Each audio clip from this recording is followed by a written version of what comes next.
Gideon stood at the podium, the bright lights of the New York ballroom blinding him as he gripped Sebastian's hand tightly. The room fell silent as he leaned into the microphone and said the words that would change everything. Today I am proud to announce my engagement to the man I love, Sebastian Hayes, and we will be having a public wedding that celebrates our journey together. Gasps echoed through the crowd of business leaders and reporters, but Gideon felt a strange sense of relief mixed with terror. He had built an empire on real estate deals worth billions, always the straight-shooting CEO who never showed weakness, but hiding his truth for years had taken its toll. Now at 42, with Sebastian by his side, he was ready to face the consequences no matter what they were. The flashbulbs popped like fireworks, and Gideon could already imagine the headlines racing across every major network. He glanced at Sebastian, whose steady blue eyes held nothing but quiet strength. They had kept this love hidden for 2 years, meeting in the shadows of charity galas, late night drives along the Hudson, and stolen weekends in upstate cabins. It started at a fundraiser for sustainable urban development, where Sebastian, a rising architect, had challenged Gideon's outdated views on city planning with a single well-placed question. From that night, their conversations stretched longer, their laughter grew easier, and somewhere between shared dreams and honest fears, the friendship turned into something deeper, something undeniable. Gideon had never planned to fall in love with a man. His life had followed the script his father wrote. Ivy League degree, arranged marriage, to Emily, the perfect society wife, and a son, Ethan, who was supposed to inherit the family legacy. The divorce 5 years ago had been amicable on paper, but Gideon knew the truth. He had spent decades pretending the emptiness inside him was just stress from board meetings and billion-dollar contracts. Emily had sensed it long before he admitted it to himself. "You were never really here, Gideon," she had said the day the papers were signed. Now Ethan, 20 and studying finance at Columbia, carried the weight of that fractured family like a shield. Sebastian squeezed his hand, pulling him back to the present. "You did it," he whispered as the applause from the younger executives mixed with stunned silence from the old guard. Gideon nodded, but his mind raced ahead to the phone calls, the emails, the inevitable fallout. He had rehearsed this moment 1,000 times in the mirror, yet nothing prepared him for the way his chest tightened when he pictured his father's portrait hanging in the corporate headquarters, staring down in disapproval. The company his father built from a small Brooklyn firm now spanned 3 continents, and Gideon had always been its face, the reliable, straight CEO who closed deals with a handshake and a smile. Coming out publicly meant risking investor confidence, boardroom loyalty, and the respect he had clawed for since he was 25.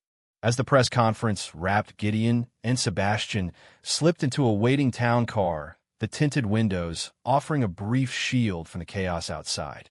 Sebastian leaned his head against Gideon's shoulder the way he always did when the world felt too loud. "Whatever happens tomorrow, we face it together," he said, his voice calm and certain. Gideon wanted to believe it.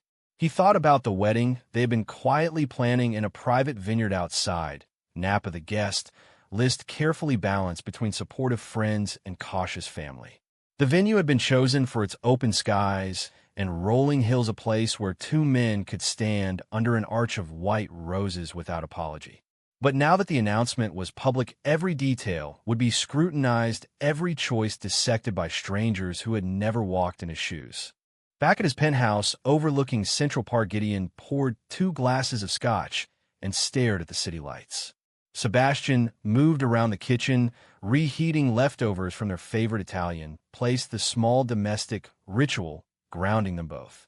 "Your son will come around," Sebastian offered, reading the tension in Gideon's shoulders.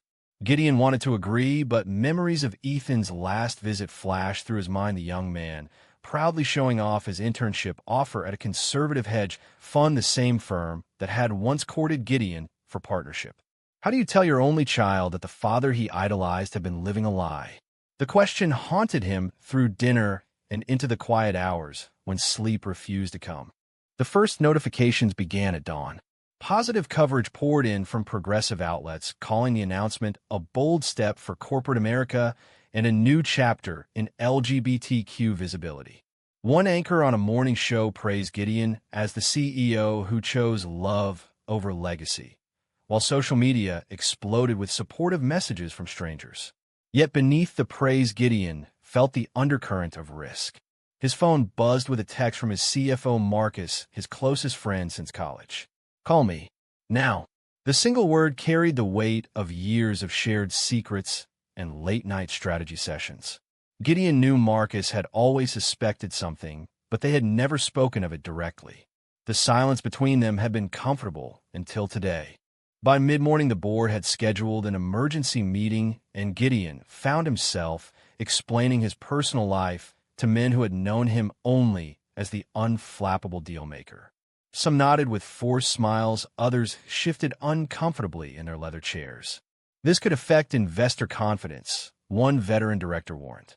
Gideon met their eyes and answered with a steadiness he didn't fully feel. "My personal happiness doesn't change the numbers on the balance sheet." Yet even as he spoke, he wondered if that was still true. The empire he had guarded so fiercely now felt like a fragile house of cards, and the wind of public scrutiny was picking up speed. Sebastian waited outside the boardroom, his presence a silent promise that Gideon was no longer navigating this alone. For the first time in decades, Gideon allowed himself to believe that maybe, just maybe, the man he had hidden for so long was finally ready to step fully into the light. The media praise hit like a tidal wave by the time Gideon left the boardroom. Every major outlet ran glowing segments highlighting the courage of a straight-passing billionaire choosing transparency over comfort. Social media trended with hashtags celebrating the announcement, and overnight, Gideon's company stock actually ticked upward on the wave of positive publicity. Investors called it refreshing. Some even emailed congratulations, framing the wedding as a smart branding move in a diverse market. Sebastian read the articles aloud over breakfast, his laughter easing the knot in Gideon's stomach. "They make it sound like you planned a marketing campaign instead of proposing to me," he teased, sliding a plate of eggs across the marble island. Gideon smiled, but the warmth didn't reach the deeper worry gnawing at him. The first crack appeared when his phone rang and Ethan's name flashed across the screen. Gideon answered on the second ring, bracing himself. "Dad, what the hell?" Ethan's voice cracked with a mix of anger and disbelief. "You dropped this on national TV without even telling me? Mom is crying in the kitchen right now. She thinks you were lying to her the whole marriage." Gideon closed his eyes, picturing Emily in their old family home, the one they had shared before the divorce, the place where Ethan had learned to ride a bike. "It wasn't like that, son," he said, keeping his tone steady. "I didn't understand myself back then. I loved your mother, I still care about her, but I was never honest with any of us, including me." The line went quiet for a long moment, then Ethan exhaled sharply. "You expect me to just accept that my father is gay now? After everything we went through?" The call ended with a click that echoed louder than any boardroom rejection. Marcus arrived at the penthouse, unannounced, his usual easy grin replaced by tight-lipped concern. They had been roommates at Yale, shared every triumph and failure, and yet Gideon had never found the words to tell him the truth. "Why didn't you trust me?" Marcus asked, sinking into the leather couch. Gideon poured coffee for both of them, searching for an explanation that wouldn't sound like an excuse. "I was scared, Marcus. Scared of losing the one person who saw me as the guy who could conquer the world." Marcus stared into his mug, then finally nodded. "I get it, but damn, Gideon, this is big. The old guard at the firm is already whispering about pulling accounts. Not everyone is ready to toast your bravery." Their conversation stretched into the afternoon, touching on old memories and new fears. Marcus promised to run interference at the office, but the betrayal in his eyes lingered long after he left. That evening, Gideon and Sebastian escaped to a quiet rooftop bar overlooking the East River, the city humming below them like a living thing. Sebastian traced patterns on the back of Gideon's hand, his touch a reminder that not everything had to be a battle. "Your son loves you," he said softly. "It just hurts right now." Gideon wanted to believe it, but the memory of Ethan's voice kept replaying. He thought about the years he had spent coaching Ethan's little league teams, attending parent-teacher conferences, always playing the perfect dad, while inside, he felt like a stranger in his own life.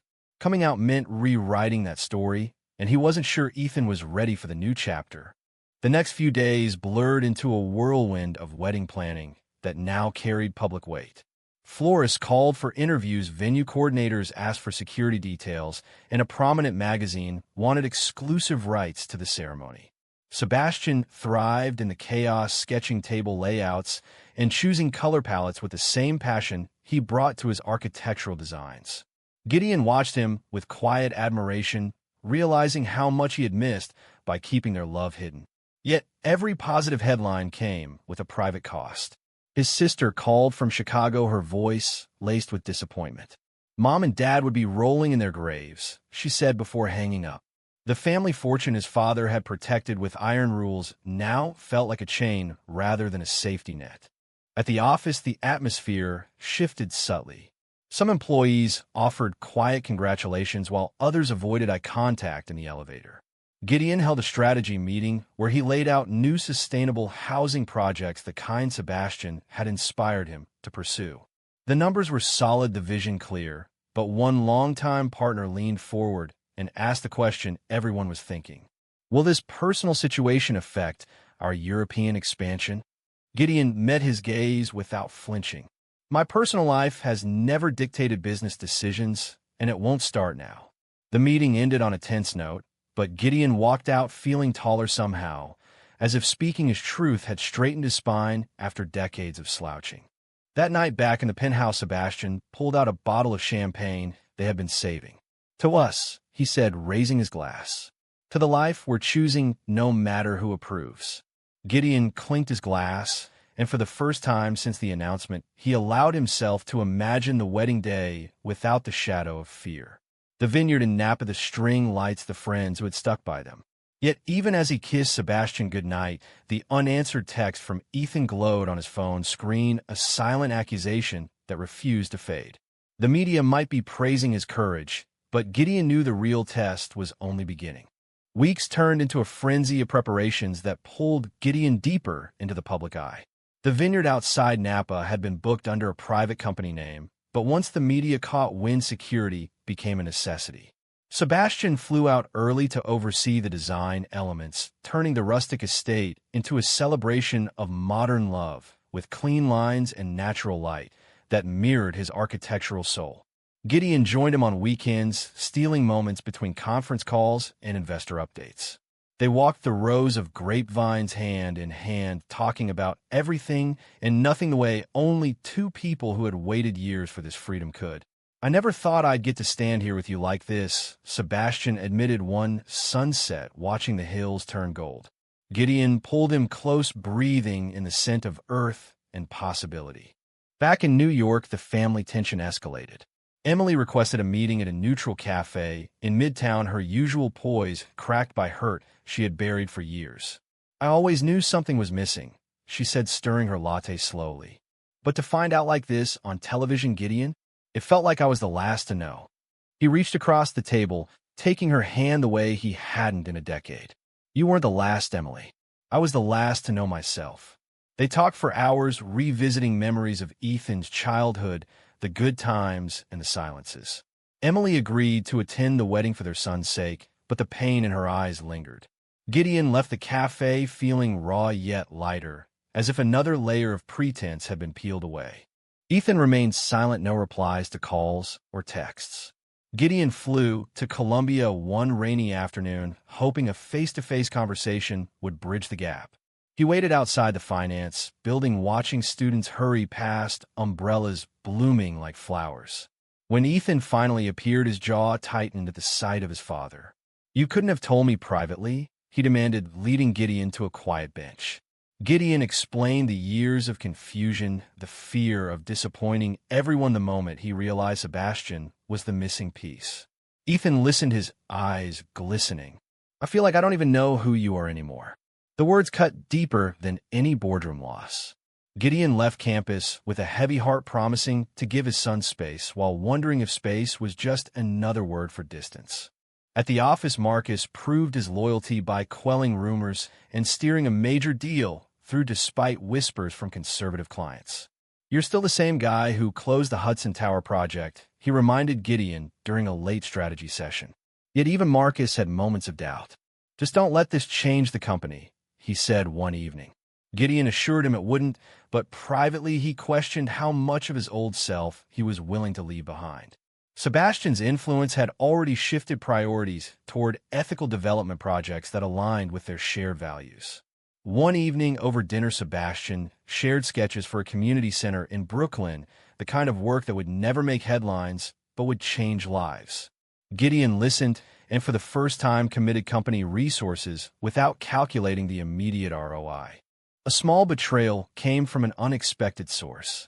A former business associate leaked an old photo of Gideon and Sebastian at a quiet dinner to a tabloid, framing it as scandal rather than love. The story fizzled quickly thanks to the overwhelming positive coverage, but the sting remained. Gideon confronted the associate in a terse phone call, hearing excuses about loyalty and tradition. "Times are changing," Gideon replied, hanging up before the man could respond. That night, he and Sebastian sat on the balcony, talking through the hurt, turning pain into resolve. "Every step forward comes with pushback," Sebastian said, his voice steady. "We just keep moving." The wedding invitations went out, carefully curated to include allies and family who might still come around. Gideon's sister sent a polite decline, but added a note wishing him happiness, a small olive branch.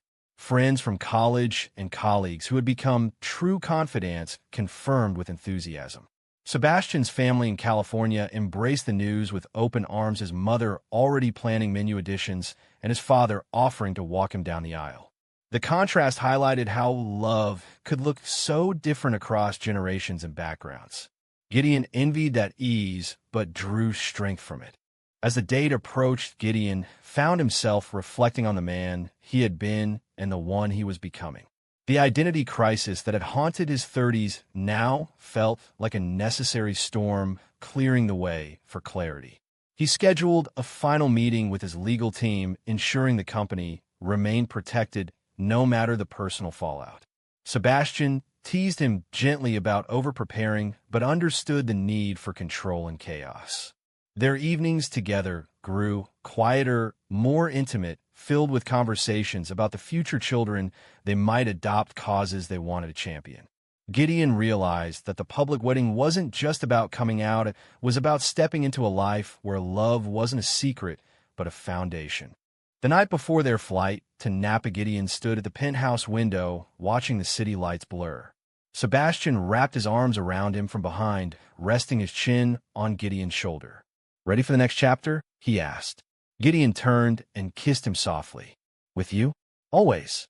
The media continued its praise, calling their story inspirational, but Gideon knew the real victory would come not from headlines, but from the quiet moments when he no longer had to hide. The family betrayal still ached, but the love he had found felt worth every risk. The vineyard welcomed them with golden light and the scent of blooming lavender. Security kept the perimeter clear, but the media presence at the main gate reminded Gideon that privacy was now a luxury. Sebastian dove into final details, directing staff with the same precision he brought to skyscraper blueprints.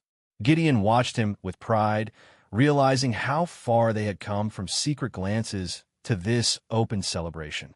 Friends arrived throughout the day, filling the estate with laughter and stories that bridged old lives and new beginnings. Marcus showed up with a bottle of rare whiskey and a hug that said more than words. "I'm proud of you, man," he said simply. Emily arrived the next morning, her presence a careful truce. She hugged Sebastian politely and spent the afternoon walking the grounds with Gideon, catching up on Ethan's life. "He hasn't decided if he's coming," she admitted.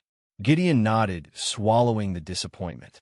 That evening, a small rehearsal dinner brought everyone together under string lights and open sky. Toasts flowed with genuine warmth from Sebastian's side and cautious support from Gideon's circle. One friend pulled Gideon aside later. "You look happier than I've ever seen you," she said. The words landed like validation he hadn't known he needed. The confrontation Gideon had feared came at dawn the day before the ceremony. Ethan appeared unannounced, his rental car kicking up dust on the gravel drive. His face was a mask of conflict as he approached the main house. "I couldn't stay away," he said, voice tight. They walked to a quiet olive grove, Ethan unleashing months of questions and accusations. You made me think our family was perfect, and now it's all a lie." Gideon listened, letting the anger wash over him. Then he spoke from the heart, recounting the years of silent struggle, the nights. He questioned everything the moment he met Sebastian and finally understood what love without pretense felt like. Ethan paced, kicking at loose stones until tears broke through. "I just wanted my dad back," he whispered. Gideon pulled him into a hug, the first real one in years. "I'm still here, son. Different, but still yours." The breakthrough shifted the air. Ethan stayed for the rehearsal, helping adjust chairs and even offering a reluctant smile when Sebastian shook his hand. Not full acceptance, but a beginning. Gideon felt the weight lift slightly, as if one more chain had snapped.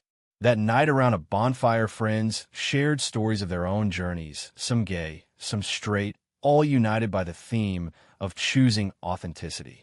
Sebastian leaned against Gideon, listening quietly, his hand resting on Gideon's knee in plain view. The simple gesture carried more power than any press conference. Business concerns followed him even here. A major investor called, demanding reassurance that the wedding wouldn't distract from upcoming projects. Gideon handled it calmly, promising results, while internally deciding to accelerate the community center Sebastian had designed. The sacrifice felt right. He had spent decades chasing numbers. Now he chose impact. Sebastian noticed the change during a quiet moment. "You're rewriting your legacy," he said, kissing Gideon's temple. The words resonated deeply. Family dynamics continued evolving. Emily and Sebastian found common ground, discussing Ethan's future over coffee. Gideon's sister sent a video message expressing regret for missing the day, but wishing them well. Small steps, but each one mattered. Gideon realized that healing wasn't linear. It unfolded in conversations and silences alike. The internal crisis that had defined his 40s now transformed into quiet strength. He no longer questioned his identity. He owned it. The night before the wedding, Gideon and Sebastian shared a private dinner on a hillside terrace. Stars blanketed the sky, and the vineyard stretched below like a promise. They talked about the years ahead, the home they would build, the life they would create beyond the spotlight. "No more hiding," Sebastian vowed. Gideon agreed, feeling the truth settle into his bones. The media praise had been loud, but this moment was sacred. As they walked back under moonlight, Gideon understood that the journey had never been about the wedding. It was about becoming the man who could stand beside the person he loved without apology. Ethan joined them, briefly sharing a tentative joke that broke the last tension. The family wasn't whole yet, but it was mending in its own time. Gideon slept that night with a peace he hadn't known in decades, ready for whatever the morning would bring. Morning light filtered through the vines as final preparations unfolded with quiet efficiency.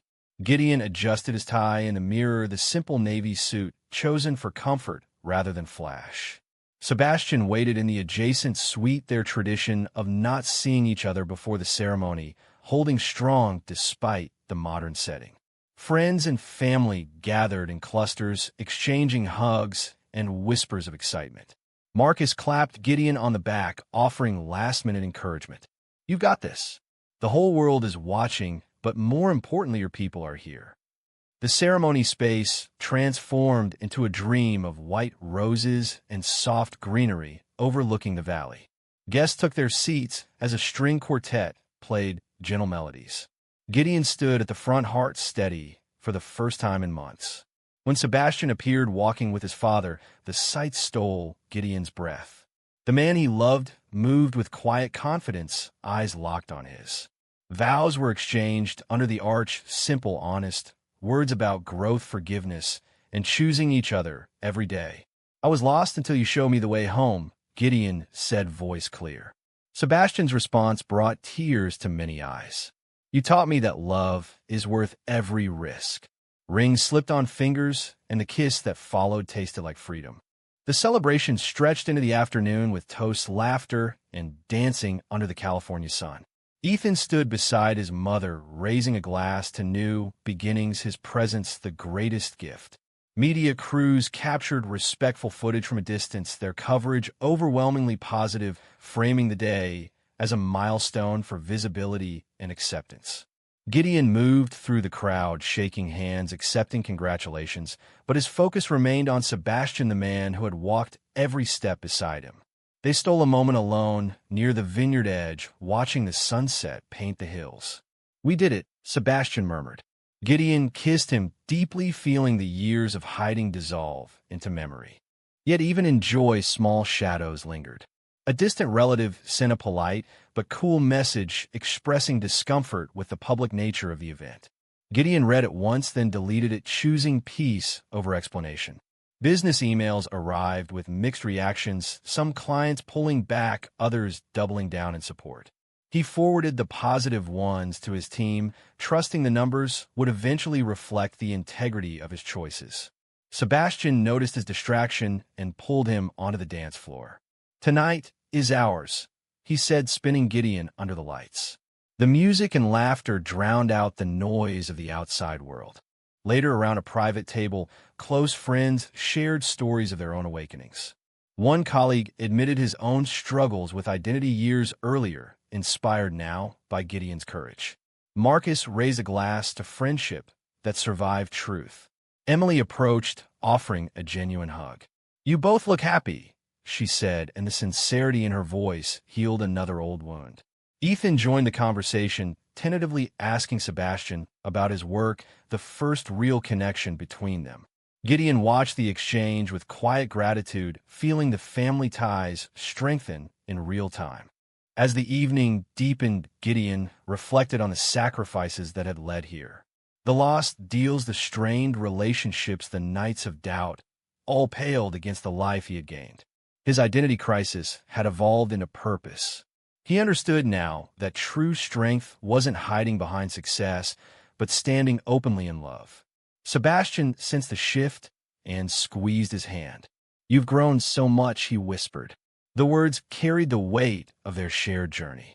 The public wedding had been the catalyst, but the real transformation happened in the quiet choices along the way. Guests began to depart with promises to stay in touch. Gideon and Sebastian lingered, watching the staff clear tables under soft lanterns. The media praise would continue tomorrow, but tonight belonged to them alone. They walked the vineyard path, hands linked, talking about tomorrow's flight home and the future they would build. Gideon felt complete in a way he had never known. The betrayal and misunderstanding had tested them, but love had proven stronger. As they reached their suite, he turned to Sebastian and said the words that summed up everything. "Thank you for waiting for me." The kiss that followed sealed the chapter and opened the next. The flight back to New York felt different, lighter somehow. Gideon and Sebastian sat side by side, reviewing wedding photos on a tablet, laughing at candid moments.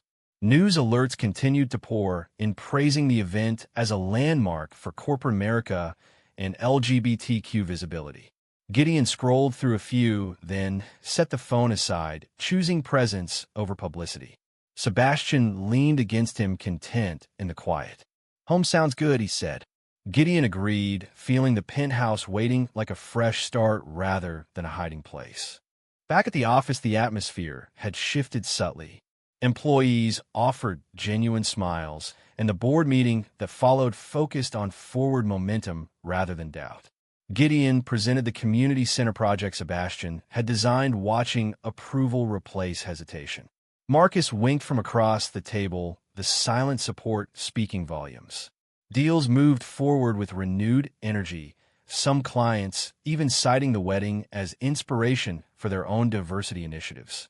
Gideon realized the media praise had opened doors he never anticipated, yet the real reward was internal peace. Ethan called that weekend, suggesting dinner, the three of them. The meal at a quiet Italian restaurant unfolded with careful conversation and shared laughter.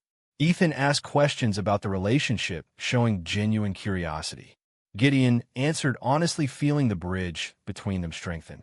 Emily joined via video for dessert, her smile warm and encouraging. The family wasn't the same, but it was evolving into something authentic. Gideon hugged his son goodbye that night, the embrace carrying forgiveness and hope. Months passed, and the couple settled into married life with ease. Sebastian's architectural firm thrived, and Gideon balanced empire building with purpose-driven work. They hosted friends regularly, turning the penthouse into a space of openness. One evening, Marcus brought his family over, and the conversation flowed, naturally covering everything from business to baseball. Gideon watched Sebastian interact with the group and felt profound gratitude for the man who had helped him grow. Challenges still arose. A conservative investor pulled funding citing personal beliefs, but Gideon replaced the loss with new partners drawn to his integrity. The sacrifice taught him resilience. Internally, he continued reflecting on the journey, the identity, struggles, the pivotal choices. Therapy sessions helped process old wounds, turning pain into wisdom. Sebastian remained his anchor, their evenings filled with deep talks and simple joys like cooking together or walking in Central Park without fear. A year later, they returned to the Napa Vineyard for an anniversary trip. Standing in the same spot where vows had been exchanged, Gideon turned to Sebastian. "I wouldn't change a thing," he said. Sebastian smiled, pulling him close. The sunset mirrored the one from their wedding day, golden and full of promise. They had faced misunderstanding, betrayal, and societal pressure, yet emerged stronger. The public wedding had been the spark, but their daily choices built the fire. Gideon looked out over the hills, thinking of the man he used to be and the one he had become. The journey had cost him pieces of his old life, but gifted him a fuller heart. Friends, family, and love had all played roles in his awakening. As the light faded, he felt complete. True or false? Prioritizing authentic love over legacy and approval was the best decision Gideon ever made.